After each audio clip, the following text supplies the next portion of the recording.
지금 붙길 원하는 상황이거든요. 네. 바이든은 론 디센티스와 붙는 걸 부담스러워하죠. 나이도 있고 굉장히 신선한 후보니까요. 그리고 트럼프도 바이든이 지금까지 보여왔던 지난 4년간 보여줬던 다양한 실패 사례를 차기 대선 선거에서 또 무기로 쓸 수 있기 때문에 가장 만만한 상대로 보는 경향이 있습니다. 그렇군요. 여기까지 하죠. 움직이는 세계 서울신문 송현서 기자였어요. 고맙습니다. 감사합니다.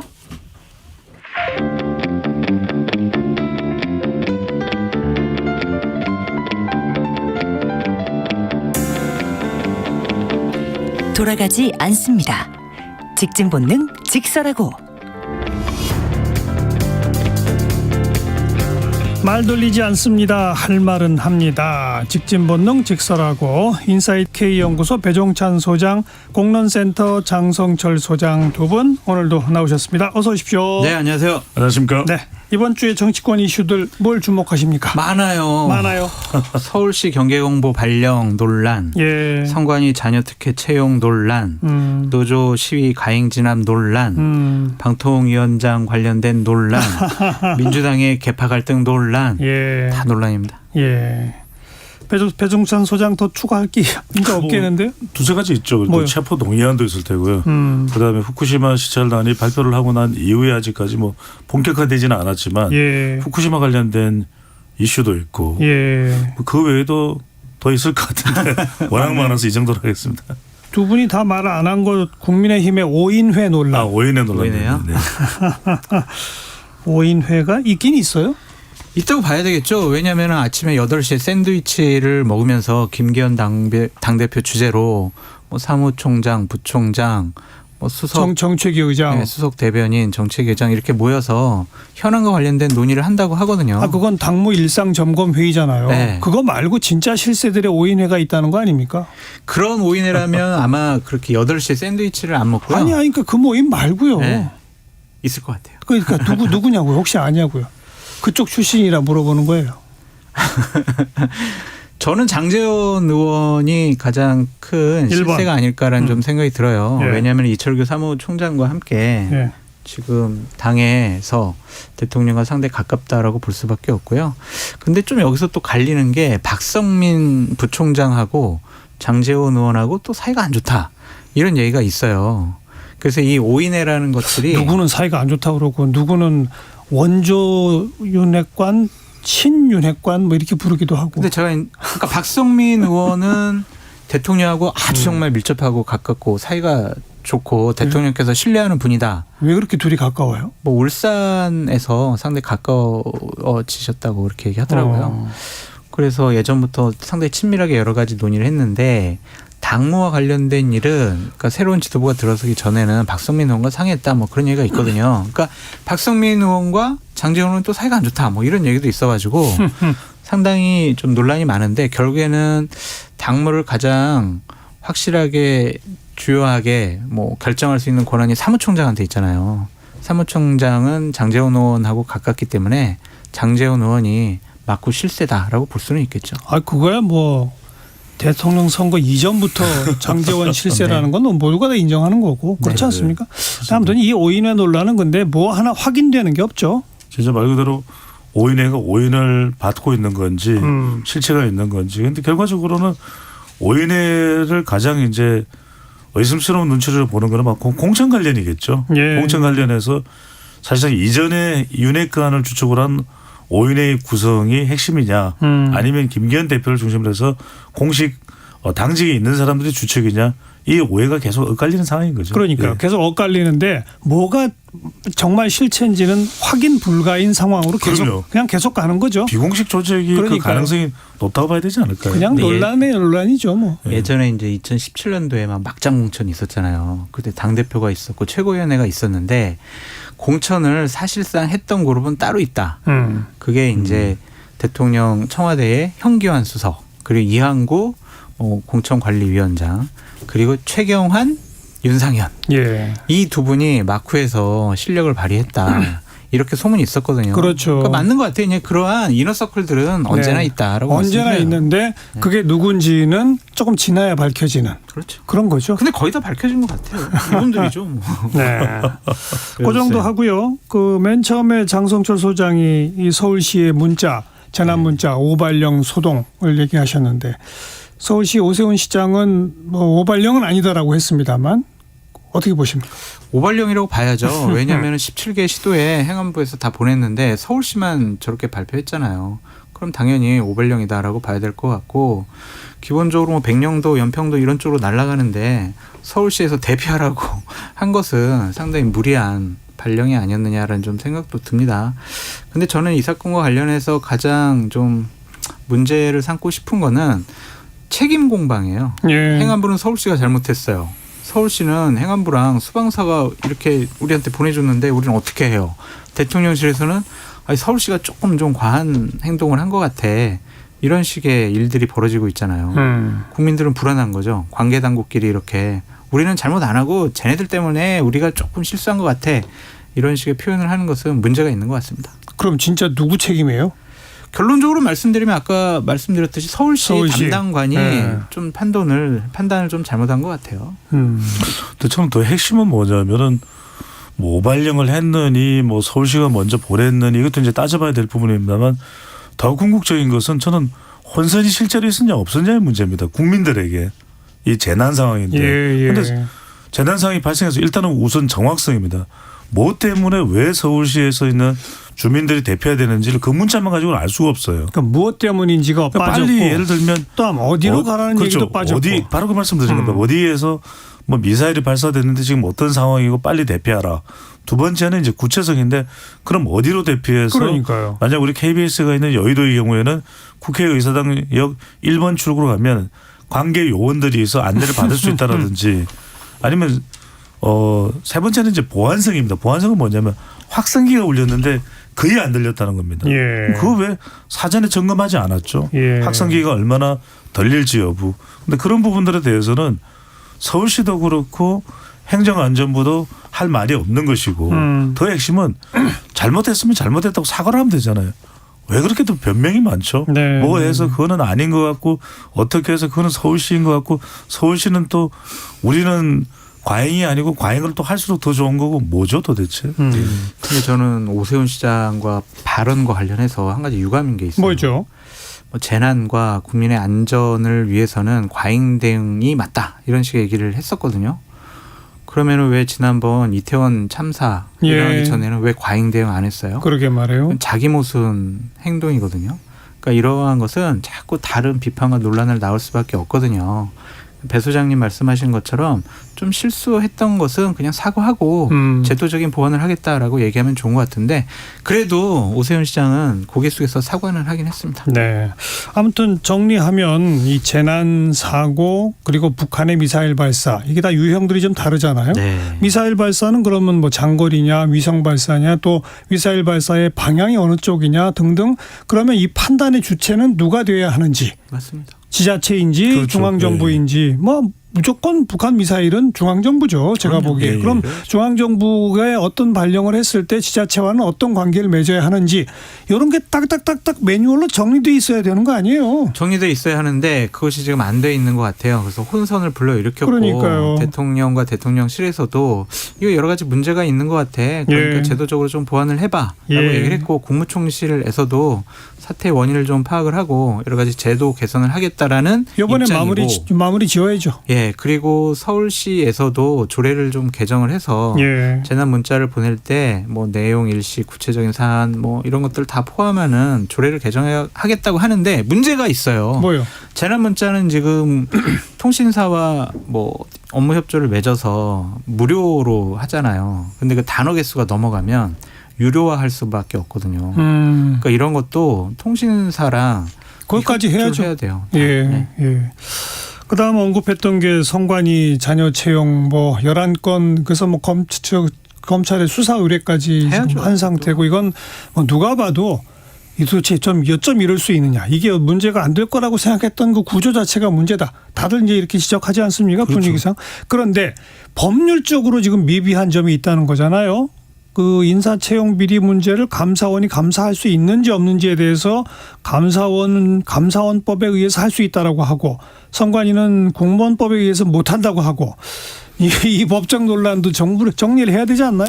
저는 이렇게 판단합니다. 그러니까 이제 이게 완전히 헌법적으로 명확하게 선을 긋고 있는 것이냐 그렇지는 않은 것 같아요. 왜냐하면 기본적으로 감사원이 중앙선거관리위원회에 대해서 회계적 감사, 국가재정상의 감사는 하게 돼 있습니다. 그런데 예.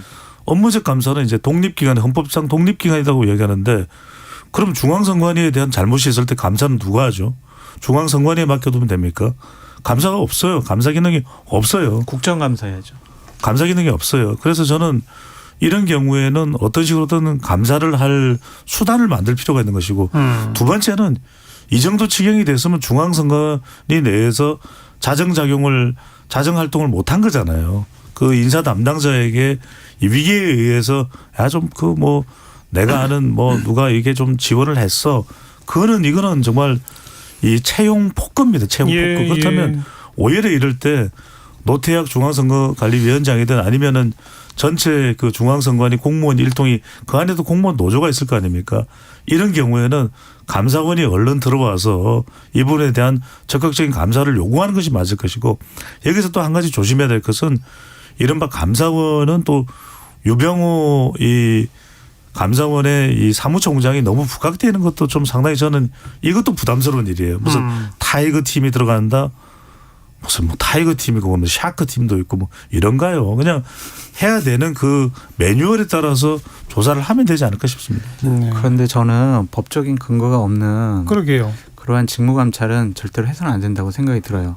그러니까 정말 선관위 잘못했어요. 검찰 조사 받고 국정조사 받고 국정감사 받아가지고 잘못은 바로 잡아야 하는데 헌법상 법률상 여러 가지 논란이 있고 근거 규정이 없는 직무감찰을 선관위에 대해서 감사원이 한다라는 것은 저는 국가의 사법 시스템상 이거 옳지 않다고 생각이 들어요.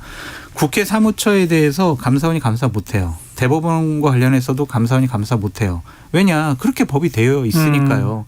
그 법을 넘어선 해석을 통해서 이렇게 감사를 하겠다라고 주장을 하는 것은 좀 무리가 있고 어쨌든 선관위는 잘못했지만 법률상 근거가 있어야 국가의 그러니까 행정 시스템은 돌아가야 한다라고 말씀드려요. 저도 이렇게 패널들이 하는 얘기를 들어보니까 지금 표현한 것처럼 감사원은 대통령 직속 기구이면서 행정부 소속이라 네. 행정부에 대한 직무 감찰을 하는 것이고 국회는 입법부고 네. 법원은 사법부고 네. 선관위는 준사법부인 상태라서 국가공무원법이나 등등에 의하면 국회, 법원, 선관위 등은 감사원의 감사 대상이 아니다라고 명시가 돼 있다는 거예요. 반면에 감사원법에는 국회와 법원은 명시가 돼 있는데 선관위는 명시가 안 돼 있다는 거예요. 그러니까 제가 말씀드리는 이거는 내가 어찌 볼 때는 법 미비 사안이라 어느 한쪽으로 정리해 놓을 필요가 있지 않느냐 그런 거죠. 그렇죠. 저는 정리를 한다면은 지금 감사원도 행정부 산하에 두느냐 아니면 국회로 옮겨가느냐 이런 논란도 있긴 합니다. 그런데 저는 적어도 아까도 말씀드렸습니다. 대법원하고 국회 사무처를 지금 선관위랑 동등하게 비교하는 것은 저는 옳지 않다고 봅니다. 이제 배 소장은 그런 쪽 입장인 거고. 그런 쪽 입장입니다. 저는. 네. 그러니까 잘못한 것은 당연히 벌을 받고 조사 받아야 되는데 그것은 다 법률상 근거가 있어야 된다니까요. 저는 감사원법에 따라서는 근거를 마련할 수 있다고 보고. 감사원법이 헌법을 잠깐만 제가 조금 더 이야기하고요. 국정감사에 대해서 제가 우려를 표시하는 건 뭐냐면 결국 또 정치적 공방일 거예요. 이게 또 왜 지난 정권에는 뭐 했냐. 저는 그걸 떠나서 지금 뭘 묻고 있냐면 인사 채용에 대한 비리를 묻고 있는 겁니다. 이건 얼마든지 저는 감찰이 돼야 되고 알겠어요. 해야 되는 것이죠. 아니 어쨌든 헌법상 기구를 감사원이 감사하는 것은 법률상 근거가 없어요. 분명히 이건 나중에 논란이 될 거고 나쁜 선례를 남길 수밖에 없어요. 그래서 어쨌든 잘못했더라도 법에 근거 맞게 조사하고 벌 줘야죠. 그래서 국정감사하고 국정조사하고 검찰 조사 수사하고 그래야 된다라고 말씀드립니다. 그러니까 중앙선관위에서도 국정조사에 성실히 응하겠다. 또 국민권익위원회 조사에도 성실히 응하겠다. 이건 다 법적 근거도 있는 거이기 때문에. 그러나 감사원은 우리가 감사를 받고 싶어도 법상 안 된다. 이제 이런 표명을 한 건데 그러나 제가 언급한 것처럼 법적 미비점이 양쪽 법에 좀 있다 이 말이죠.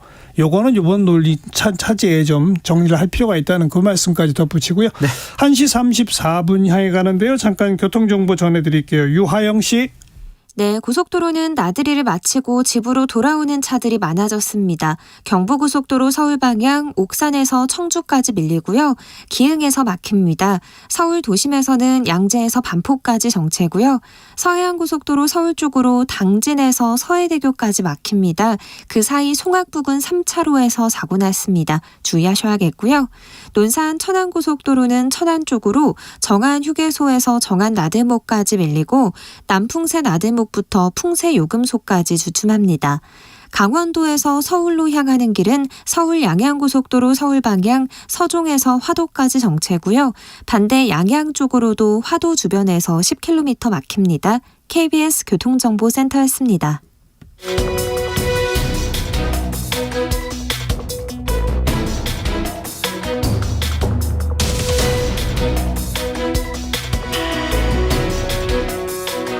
여러분께서는 직진 본능 직설하고를 듣고 계십니다. 정관용의 시사본부 매주 일요일 2부 직진본능 직설하고 인사이트 K연구소 배종찬 소장, 공론센터 장성철 소장 두 분과 함께하고 있고요. 아까 이제 금주에 뭐 정치 쟁점 참 많다 하고 쭉 거론하신 가운데 성관이 다음 거론하신 게 이 노조 집회 시위에 대한 경찰의 대응 이 부분입니다. 장 소장, 최근의 동향을 어떻게 정리하시겠어요? 폭력 시위가 있었다라고 볼 수밖에 없고 과잉 대응을 경찰이 했다라고 볼 수밖에 없을 것 같습니다. 양쪽 다? 네. 그러니까 노조원 분들도 뭐 우리가 한국노총 시위를 뭐 광양에서 있었던 거를 얘기를 해보면 어쨌든 정글도 가지고 휘둘렀냐 안 휘둘렀느냐 40cm 되는 칼 가지고 그런 논란은 있지만 어쨌든 그 자리에 정글도를 갖고 경찰들을 위협한 것은 맞는 것 같고 쇠파이프로 경찰들을 못 오게 막 두드려 패려고 했던 것도 맞는 것 같은데 그렇다고 경찰 한 3-4명이 그런 곤봉으로 머리를 다 치고 노조원들 머리 치고 막 머리에 피 나오고 밑에 내려와서는 또 그 항의하는 한국노총 간부를 이렇게 강압적으로 뭐 몇 명이 달라들어서 진압을 하고 이런 것들은 좀 과잉으로 보일 수밖에 없을 것 같아요. 상당히 위험스러워 보이더라고요. 아유, 대단히 위험스러운 모습이었어요. 그 노조원분들도 저도 그 화면을 봤는데 그때 위치도 굉장히 그 고공에서 그렇죠. 네. 그 경찰분들도 상당히 위험해 보였어요. 그래서 이러한 불법적인 폭력적인 시위는 있어서는 안 되겠다라는 생각도 들고 경찰이 또 과잉 대응하는 것도 문제다. 그래서 양쪽을 다 좀 비판하고 싶습니다. 상호 물리적 대응을 해서는 안 되겠죠. 그전 말씀드립니다만 어떤 요구도 물리적 수단을 동반하는 순간 그건 그 본질은 흐려질 수밖에 없거든요. 사라질 수밖에 없거든요. 그러니까 경찰도 물리적 대응을 해서는 안 되고 또 노조도 지금 여러 가지 뭐 정부 정책에 대해서 불만 사항은 있더라도 그것을 합법적인 집회와 시위 또 다른 수단으로 충분히 그 의사를 전달해야 되지 또 아주 이 폭력과 또 불법으로 갈 수 있는 그런 수단으로 연결돼서는 안 될 것 같고요. 근데 핵심은 저는 이건 것 같습니다. 예. 결과적으로는 서로 간의 입장은 판이할 수밖에 없거든요. 그렇다면 중요한 것은 지금 자꾸 어떤 방식으로만 가냐면 뭐 폭력이냐 아니냐 합법이냐 불법이냐 이렇게만 가요. 그러니까 해결책은 뭔가 논의가 잘 안 됩니다. 그러니까 저는 이 노조와 또 한국노총과 또 집회와 시위와 관련된 법은 시위와 관련된 이 행동과 요구와 또 경찰의 대응은 뭔가 이 내용과 관련된 이 단속이라든지 또는 집회 시위에 대한 이 태도가 아니라 어떤 해결책을 위해서 서로 의견을 꺼내들지 그러니까 어떤 조건 또 어떤 절충안 어떤 중재 노력 전 이런 게 더 선행돼야 된다고 봅니다. 근데 두 분의 말씀이 너무나 지당하고 옳은 얘기인데 너무나 또 교과서적인 얘기인 게 방금 배종찬 소장이 말한 거로부터 역으로 거꾸로 가보면 뭔가 해결책을 찾는 노력이 더 중요하다는 거 아니에요. 그렇습니다. 해결책을 찾게끔 하려면 언론과 국민의 관심사가 집중돼야 되거든요. 예. 언론과 국민의 관심사가 집중되려면 시위의 형태가 뭔가 특별해야 돼요. 그냥 국회 앞에서 혼자 1인 시위를 365일 10년을 해도 아무도 관심을 안 가지면 해결책을 안 찾습니다. 그러다 보니까 시위를 하는 주체들은 자꾸만 뭐 고공에 올라간다든지 뭐 어디에 뭐 배에다 용접을 하고 들어가 있는다든지 거죠. 네. 뭐 이런 식으로 해야 그나마 국민들이 관심을 갖고 하니까 자꾸만 뭔가 그런 좀 특별한 형태의 시위들을 하게 되려고 하는 것이고 또 그러다 보면 그 특별한 형태의 시위는 위험성이 있고 경찰 입장에서는 그걸 방치하다 보면 또 다른 또 불편함이 초래가 되니까 그걸 또 강경 진압하다 보면 용산 참사 같은 것도 일어나는 것이고 이런 악순환 고리들이 여러 군데 있는 거거든요. 참 풀기 어려운 문제예요, 사실. 저는 정치권이 역할을 해야 된다고 봅니다. 정치권이. 네, 왜냐하면은 그게 참 우리가 기대는 많았지만 실망을 하는 거죠. 정치권이 그 역할을 못 해줘서.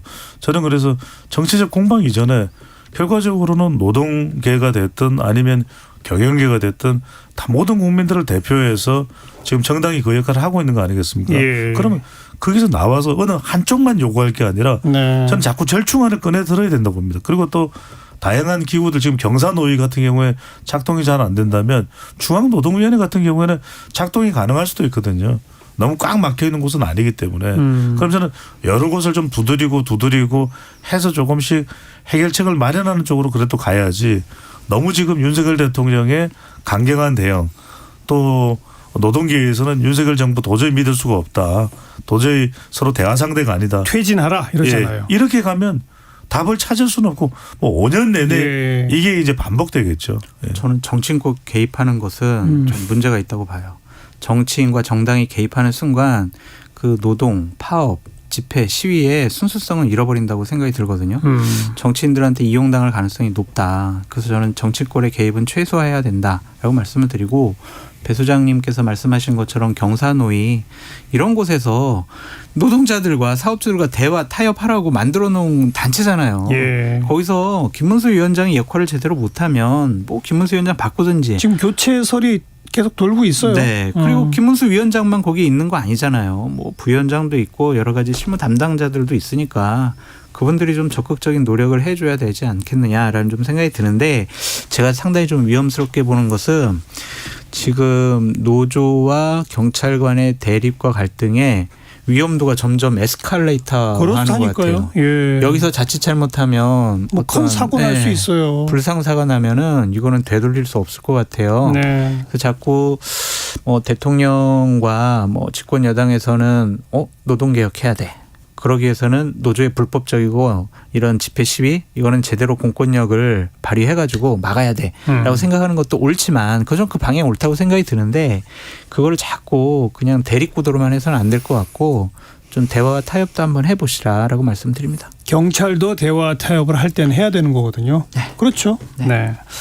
자 그리고 뭐 방통위원장은 면직됐지만 소송을 제기했으니까 일단 그 소송 결과 가처분 신청 네. 낼 때까지는 아직 면직이 안 되는 거죠? 그렇죠. 그래서 일단은 뭐 김효재 방통위 부위원장이 7월 31일까지 직무대행한다라는 얘기도 나오고 있고 방금 전에 이제 한 언론 보도에 의하면 이동관 특보를 방통위원장으로 지명한다. 뭐 이미 곧 유력하게 다음 주에. 거론된다 그랬죠. 네. 다음 주에 이제 지명한다 이런 보도까지 나오고 있습니다. 그렇다면은 어쨌든 가처분 신청 여부를 다 떠나서 그 결과를 떠나서 그냥 이 집권 세력은 한상혁은 방통위원장으로 인정을 안 해. 아니야. 네. 나오죠. 법적으로 문제 많은 사람이야. 그렇게 생각을 하고 있는 것 같습니다. 네. 근데 사실 임기도 얼마 안 남았는데. 2달 남았는데 저는 이렇게 그냥 계속 쫓아내 버리는 듯한 예. 모습을 취하는 거는 예. 한상혁 방통위원장이 2019년도 9월부터 방통위원장을 했거든요. 그 당시에 했던 모든 결정 사항들은 잘못된 거라는 인상을 주고 싶어 하는 것 같아요. 그리고 저는 한상혁 위원장이 상당히 편파적이고 편향됐다라고 저는 생각하는 사람이거든요. TV조선 재승인 문제라든지 아니면 2020년도 3월에 권경의 변호사에게 전화를 걸어가지고 한동훈, 윤석열 이거 나쁜 사람들이야 쫓아내야 돼 이런 식의 발언을 막 했거든요. 그래서 저는 편향됐다라고 보여지는데 어쨌든 그 사람이 임기제 공무원인데 저렇게 무리하게 쫓아내려고 하는 것도 좀 문제고. 그것도 2달인데. 네, 그리고 또 정권 바뀌고 본인도 편향적인 사람인데 계속 이렇게 버티고 앉아 있는 것도 문제고. 저는 둘 다 잘못했다고 생각합니다. 저는 여기서는 뭐 두 글자인 것 같습니다. 명분인 것 같습니다. 명분이 타당하고 수긍 가능해야 자기 진영 내에서의 박수가 아니라 예. 중도나 무당층이나 MZ세대의 긍정을 얻어낼 수가 있거든요. 무슨 말씀이냐면은 뭐 한상혁 이 방송통신위원장을 면직한 것에 대해서 윤석열 대통령이 투표했던 사람들은 막 환호를 부를 거예요. 그래 이제 문재인 정권 사람들 다 내보내야지 그런 이제 목소리가 나오겠죠. 하지만 중요한 건 그게 아니지 않습니까? 이게 이 대통령이 국정 운영이라는 게 보다 더 합리적이어야 되는 것이라 그게 아니라면 보수만 그리고 지지층만 챙기면 된다는 식이 되면 곤란한 것이니까 적어도 면직을 한다면은 TV조선 재성인과 관련된 부분도 명확하게 지금 범죄 혐의에 대한 부분들이 최종적으로 판결이 내려지지는 않았지 않습니까? 아니 이제 기소된 상태죠. 그러니까요. 예. 그렇다면은 적어도 면직하는 것에 대한 명분과 근거는 있어야 되겠죠. 어떤 내용으로 해서 만약에 정권에서 못마땅하다 하더라도 그래 난 저 사람 싫어 하고 내보낸 자리는 아니거든요. 그러니까 아무튼 기소가 됐고 면직을 했고 면직에 대한 그 취소 가처분을 했으니까 네네. 그것도 역시 이제 법원이 판단을 기다리는 그러니까요. 수니까 이 정도 하고요. 민주당의 지금 대의원제 폐지를 두고 갈등이 일고 있는데 관련된 목소리 잠깐 듣고 이야기 나누죠. 당원 한 표, 대의원 한 표, 국회의원 한 표. 이게 정상입니다. 이게 민주적인 것입니다. 민주당에서 당비를 권리당원이 한 달에 약 11억 4천만 원 냅니다. 대의원은 한 달에 9천만 원 냅니다. 권리당원이 12배 정도가 높습니다. 당비 부담 의무는 권리당원이 압도적인데 왜 정작 의사결정을 할 때에는 권리당원이 뒤를 밀려야 합니까? 이것이 바로 비민주적이라고 말씀드리는 것이고 민주당 내에 제3신분이 존재한다는 것입니다. 지금 현재 민주당 대의원 제도가 그런 대표 민주주의를 제대로 실현하지 못하고 있는 게 문제거든. 그러니까 이걸 민주적인 대의원 제도로 가야지 대의원제를 폐지하자는 건 안 된다는 거지. 대의원제 없애자? 대표 민주주의 하지 말자? 그냥 총회에서 결정하자? 그러면 우리가 브렉시트 같은 그런 결과를 낳을 수 있다. 그게 민주당을 위해서 좋은 방향이 아니다. 네, 앞서 김용민 의원의 목소리, 뒤에 김종민 의원의 목소리. 이름은 한 글자밖에 안 다른데 이 내용은 정반대입니다. 이게 어떤 배경이죠? 왜 이렇게 대의원제 폐지 논란이 일어나는 거죠? 그러니까 이제 대의원 이제 표면적인 이유는 그겁니다. 왜냐하면 대의원이 왜 이렇게 더 많은 상대적인 권한을 가져야 되느냐. 예. 그러니까 권리당원의 숫자는 월등히 많고 대의원의 숫자는 적은데 이제 청취자분들의 이해를 위해서 짧게만 설명드리면 권리당원은 말 그대로 이제 당원의 요건을 갖추어서 당원 자격을 부여받은 사람들이고 대의원은 뭐냐면 지역별로 다 안배가 되어 있습니다. 네. 세대별로 뭐 청년 여성 또 지역별로 그래서 일종의 마치 우리가 국회 내에서 국회의원들이 이렇게 여러 골고루 분포가 되어 있는 것처럼 그런 대표성의 의미를 지니고 있거든요. 그래서 민주당의 전통입니다. 근데 실제 이제 우리가 지금 이 시점에 이런 이야기가 나오는 이유는 뭐냐면 이제 이 속으로 들어가 보면 표면에 속으로 들어가 보면 상당히 좀 비명 성격이 좀 있습니다. 이 대의원 제도가 상당히 당에서 오랫동안 그 역할을 해왔던 중진 성격이 있는 그런 예. 조직체이기 때문에 예. 이재명 대표 또 친명에 대해서는 약간 거부감이 있어요. 그러다 보니까 지난 2021년에 5월 2일 전당대회에서 돈봉투 문제가 결정적으로 이게 작동됐던 것도 대의원들에 대한 부분이거든요. 대의원 관리용. 그렇죠. 그러니까 이제 그래서 지금 대의원제를 이 시점에 이재명 대표의 이 팬덤들이 상당히 또 목소리를 높이고 있을 때 없애자. 이게 이제 지금의 그런 거죠. 대표적인 이해되는 분위기인데 문제는 뭐냐면 이런 겁니다. 오비 일학이라고 할 수 있는 거죠.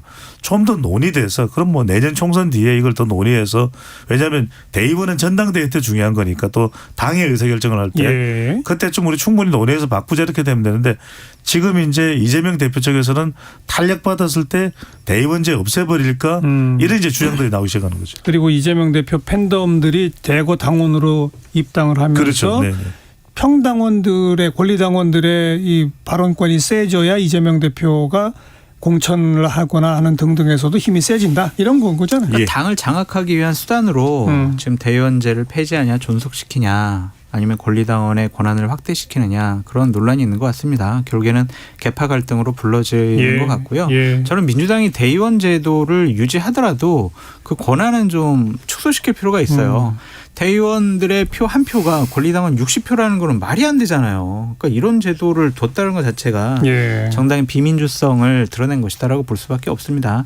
네, 하지만 대의원제 폐지가 이재명 당대표의 당 장악력을 높이기 위한 수단으로 활용을 된다면 그것 또한 문제라고 볼 수밖에 없죠. 그러니까 비명계로서는 사활을 걸고 대의원제는 폐지하면 안 돼라고 계속 주장하고 있는 겁니다. 네.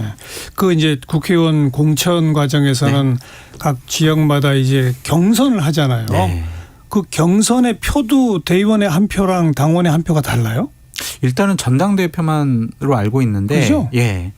그 기본적으로 후보를 뽑을 때 지역의 국회의원 공천 후보를 뽑을 때는 그냥 이제 한 표씩 그렇죠. 당원들로 그러니까 대의원제도의 대의원들에게 특별한 혜택을 주는 것 같지는 않습니다. 아니, 그러니까 저는 경선 때는 그런 차이가 없는 거를 네.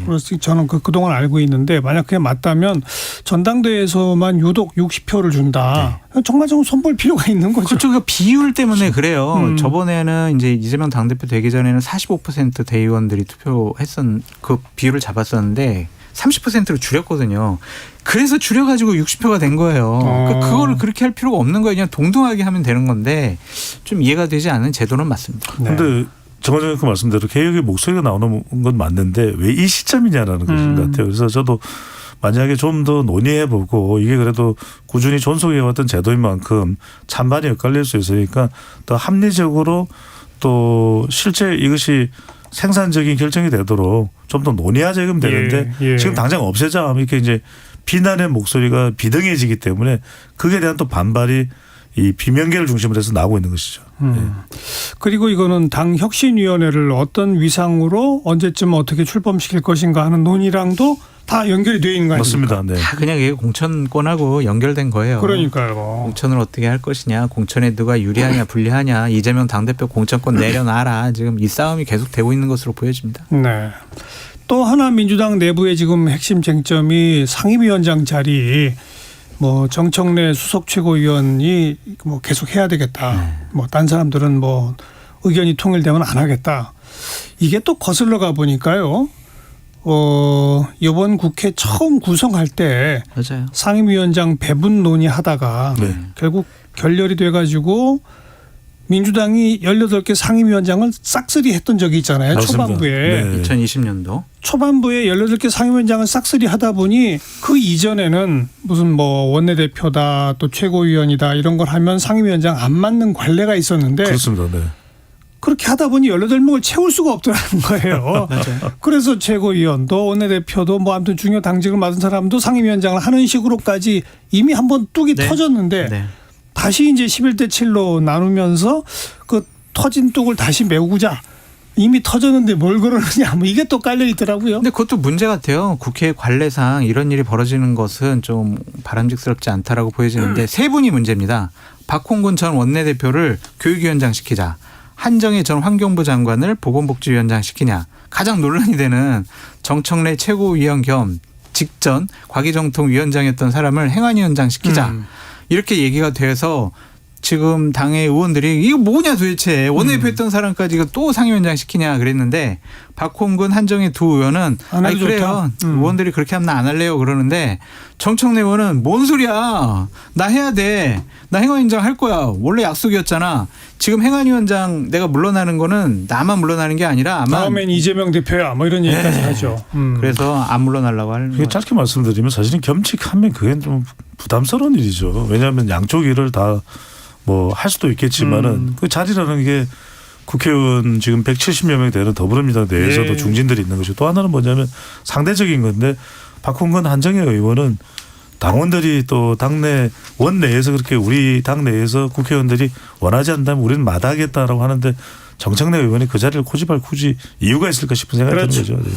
뭐 또 저는 뭐 얘기해봐야 안 먹힐 얘기지만 원내대표 1년씩 돌아가며 하는 것도 비판했잖아요. 네. 상임위원장 돌아가며 하는 것도 이건 문제가 있는 거예요. 그렇습니다. 그리고 국회의원들 자기들끼리 권력 나눠먹게 하는 건데 국민을 위해서 생각한다면 상임위원장 한 사람이 10년 20년 해도 되는 겁니다. 어떤 의미로 보면 미국은 정성을 그렇게 가지고. 합니다. 제 미국은. 말이요.